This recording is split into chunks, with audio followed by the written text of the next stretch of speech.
Hi, I'm Ace. I'm a graphic designer and I've been designing games for as long as I can remember. Today, I'm sharing a project I've been working on for a while now, a custom Magic the Gathering cube featuring the Halo universe. 343 new cards and 77 reskinned existing cards designed for Commander Cube crafting. Of course, you can always play these cards in Constructed if the people at your table allow you to. This set is balanced to match standard EDH power level. I've worked hard to avoid creating overpowered cards that would break the game. Let me walk you through the main themes and mechanics I've developed to capture the essence of Halo. The four core themes of this set are combat. War and battle are central to Halo. You'll see effects triggering from combat damage and attacks.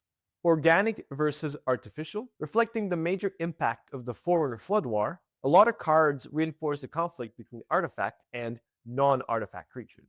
Kindred synergies, with over a dozen new creature types representing Halo's diverse species. And the last one, vehicle and equipments. From the very beginning, one of the major selling points of the Halo game franchise were its vehicle and weapon design. It was inconceivable for me to design game elements within the Halo universe without including its iconic vehicles and weapons, as well as support for archetypes that revolved around those card types. I've also introduced two new enchantment types unique to this set. They are AI, these are enchantment creatures with Defender that allow for reputable activated abilities, and starships. These enchantments provide tactical advantage from orbit, often offering card draw in battlefield control. Instead of the traditional mana rocks like Soul Ring, I've created flavorful alternatives. 7 of the skulls from the Halo franchise, each with table-wide effects, reminiscent of their campaign alternate effects in the game. Other mana-generated artifacts include Forerunner Sigil, Encephalon, and 5 battery coils for similar effects at lower rarities. Beyond mana rocks, the pillar of any Commander Cube design is the Commander archetypes contained within. In other words, all the different color pairings and their mechanical identities. In this video, I'll only discuss the 10 two-color pairings. If you'd like to know more about the process and design thinking behind the other color pairings, including the 3-color pairings, the 4-color pairings, and 5-color pairings, make sure you let me know in the comments below. Before I start showing off more cards, I need to preface this by mentioning that I do not own the rights for any of the artworks featured in the cards. The artists are featured at the bottom left of each card. I've tried to stick to official Halo art as much as possible, but for the more niche characters and elements, I used art I found on the web. If you own art showcased in this fan-made Magic set that you would prefer to have removed, please contact me. Starting off with White-Green or Selesnya, we have the main protagonist faction of most Halo games, the UNSC Army and Marine Corps. Commanders like Sergeant Major Avery Johnson and Captain James Cutter lead their soldiers into battle. Legendary officers that aim to grow their ranks with cards like UNSC Infantry and the Spirit on Fire, and then boost their troops with +1/+1 counters using cards like Battlefield Reinforcements and Courage in Crisis. You can even make sure to keep your battalion safe with cards like Bubble Shield, and have plenty of men to crew vehicles such as M12 Warthog, M808 Scorpion, or even the Mark II Colossus for additional battlefield domination. Next is the UNSC's close cousin, Human Intelligence, Blue-White, or Azorius. Themed around artifact collection, commanders such as Prof. Anders and Tanaka revolve around playing artifacts and controlling the battlefield, mostly through Sentinels. The key players here are, without a doubt, all the Sentinel Kindred synergy cards, such as Protector Sentinel, Installation Defense System, and Control Sentinel, which ensures that your board is safe while you build up your strategy and your Sentinel Swarm. Assembler Sentinel, Constructor Sentinel, and the previously mentioned Mana Rocks provide ample fuel for your more expensive artifacts, such as Particle Cannon, Large Sentinel, or War Sphinx, that lean in further into the control-heavy gameplay of this color pairing. Lock the game up, then fly right over their heads with your Flock of Sentinel for a guaranteed victory. On the other side of the intelligence war, Blue-Black, or Dimir, is represented by Covenant Shipmasters and Intelligence Gatherers. Commanders like Ro Berutami and Yaiten Yar Watinri, I really hope I pronounced those right, are all about card advantage and Sangheili kindred synergies. In general, Sangheilis, which is the proper name for the elites in the Halo franchise, care a lot about drawn cards and evasion. They are the most blue of the kindred creature types, but are also the most cunning and deceitful. Elite Major, Elite Ranger, Elite Ultra, Elite Field Marshal, Elite Zealot, these all work hand in hand to give you card advantage at every corner. Dimir is also the color where you'll find most starships, particularly Covenant ones. Cards like Covenant Cruiser, and High Charity all love the same thing and work together to build your hand, getting a mechanical advantage wherever you have more than 7 cards in your hand. Now the Brutes, the elite's main rival species in the Covenant, occupy the black-red pairing, or Rakdos colors. These are the main fighting forces of the Covenant, relying on vicious tactics and sheer brute force to ensure winning positions. Led by none other than Tartarus, you may either opt for using strong aggressive Giralne, again, I hope I'm pronouncing this right, or Brutes, such as Berserker Brute, Brute Bodyguard, and Stalker Brute to dominate the battlefield. Or you may also use more subtle sacrifice synergies, such as using early game aggression cards like Suicide Grunt, Cannon Father, and Grunt Ultra as sacrifice fodder for Drone Swarm, and then use Fling on it for a stylish finish.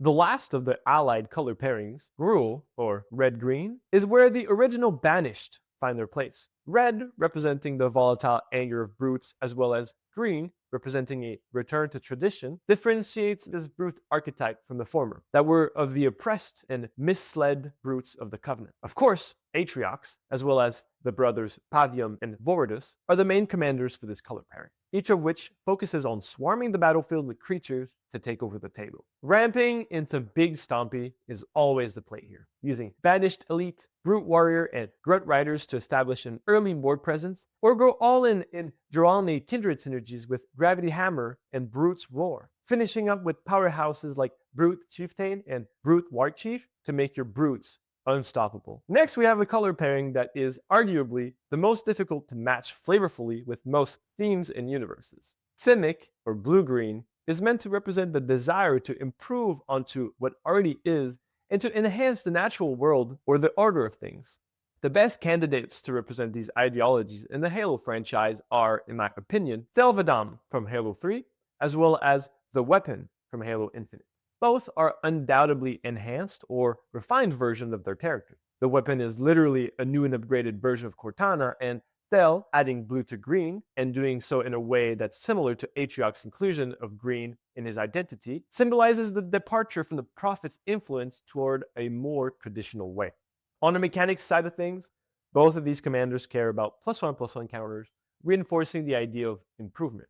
Cards like Deja, Inspiring Call, and Advanced Optics provide ample sources of +1/+1 counters for your troops. Then, fill the board with cards like Elite Storm and Ratas, in conjunction with Parallel Lives to create a literal army of enhanced elites.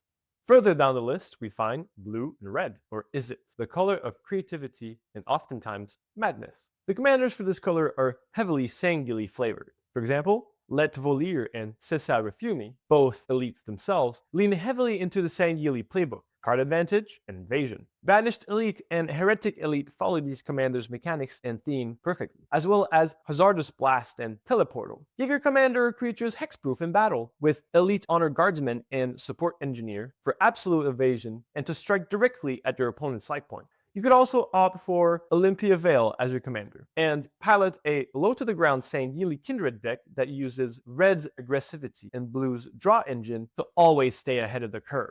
Give her invisibility for bonus points if you really want to play the can't-be-blocked archetype with an increasingly bigger statted spark. Red-white, or Boros, is the color of war, conflict, and rebellion. This color is found across the Halo franchise and could be used to represent multiple of the factions and characters of that universe. Most of the characters I've chosen to accurately portray this color pairing are from the UNSC, but are scattered across multiple different groups and sub-factions, all sharing a common ground, a combat focus, as well as synergy with vehicles or equipments. For example, here are 3 of the legendary Boros creatures you may choose as commanders: Spartan Edward Buck, Insano, and Fernando Esperanza. They represent 3 very different ways that you can use these colors, each using one of the tools at your disposal to carve your way through the battlefield. Equip your creatures with cheaper equip costs to boost them up even further, or give your troops valuable air support with flying vehicles such as Falcon or Hornet, all the while decimating your weaker opponents with a well-placed ODST drop with or without an orbital dropship. Top it all off by giving haste and buffing your named creatures and vehicles thanks to Redline. Together, this mishmash of tools and combat-focused effects form a powerful presence on the table, one that embodies the heart and soul of the franchise we know and love. Almost done with the 2-color pairings, we continue with black-white, or Orzhov. This color pairing is, alongside black-red, one of the least utilized two color pairings in this original set, being more synergistic and complementary with the three color archetypes that they are a part of. Nonetheless, the identity of Orzhov here belongs to the Prometheans or the Armigers, with the Warden Eternal and Abaddon as the commander choices. Both these commanders are threatening on the board, are hard to remove, and have tools that allow them to control the battlefield with wrath-like effects such as Guardian Custodes and Containment Protocol. They're constantly filling the board with 2/2s using Armiger Assault or combining Armiger Commando with any form of small token makers such as Sentinel Launcher. Promethean creatures work hand in hand with these strategies, offering recursion, blink, and ways of casting creatures without paying their mana cost. This color pairing seems to get exponentially more powerful as the game progresses, becoming near unstoppable at later turns. The only other color pairing with a similar exponential growth is the last two color pairing, black-green or Golgari. These colors representing the balance between life and death, as well as the aesthetic of decay and renewal, perfectly align with the Flood. Whether with the Gravemind or even the Primordial, this color pair focuses on one thing: filling up the graveyards with organic matter to steal or to reshape. Milling and recursion are omnipresent in these colors. Cards such as Combat Floodform and Persist, or Infected Brute, and cards that amass flood like Floodhive, Plague Unsealed, or Flood Spawnings and Sporehead. Side note here, usually green does not have access to the amass keyword. It's only relegated to black, red, and blue. However, after playing Amass Orcs a ton with Sauron of the Lord of the Rings set, I noticed that there was unexplored territory within the Amass mechanic. There's essentially no way of having two different armies because Amass will always target a pre-existing token, and populating an army without an Anthem effect will lead to the creation of a 0/0 token army, which will die instantly. So, in this set, not only have I introduced Amass to the green slice of the pie, but I've made it different from the ways that the other colors interact with it, by focusing on the creation of new armies, which works with green's identity as a color that cares as much about big stompy creatures and a lot of small tokens. Using the Gravemind or Uber combat form also provides a form of Anthem effect, making populate effects like Flood Warning able to populate your armies without fear of losing them instantly. This wraps up all of the two color pairings and their respective archetypes. As you can see, this set was mainly built from the top down, meaning it was designed to represent its world's lore and flavor, and then adjusted and molded to fit within a mechanical theme and archetype. Some color pairings might not have as much synergy as others, and some colors might even feature more archetypes than others, but it fits within the expectation of what a Magic the Gathering card set within this universe would look like, with all its various point of views and its diverse groups of factions that don't necessarily fit neatly in the Magic the Gathering color ideology, although I believe I managed to get it as close as possible. This video is probably longer than it should be, so I'll stop here for now. Please let me know if you'd like me to continue discussing this project and its details. I still have much to say. Like, for example, I made precons as an introductory products to this set and could discuss the challenges I've faced trying to make archetypes meant for draft, where you can possibly draft more than one common, into commander singleton decks, all the while keeping the integrity of all the identities and their distribution across the set intact.